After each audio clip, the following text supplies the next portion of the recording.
In this video, I will show you how to find search history on Instagram. So let's jump straight into it. Now, to do this, as you can see, we're here on Instagram. The first thing you're going to want to do is come across to your profile page by pressing your profile icon in the bottom right-hand corner.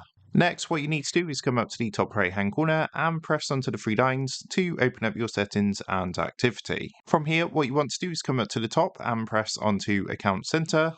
And on your account center, you want to come down to the account settings section and press onto your information and permissions. On the next screen, you're going to see an option for search history. So what you can do is give this a press. Then go ahead and select the account that you want to see your search history for. So you can see mine's here, so I'm going to give this a press. Once you've done that, it's going to display all the things you've searched for on Instagram in the last 30 days. You can see it's currently sorted by newest to oldest, but we can press onto the sort button here and change this to oldest to newest or newest to oldest. So that's how to find search history on Instagram. With that being said, I hope this quick tutorial did help you out today. And if this did help you out, I would really appreciate it if you was to consider dropping down below the video, leaving a like, and also subscribing to the channel. With that being said, I just want to take a minute to thank you guys for watching this quick tutorial, and I will see you in the next video.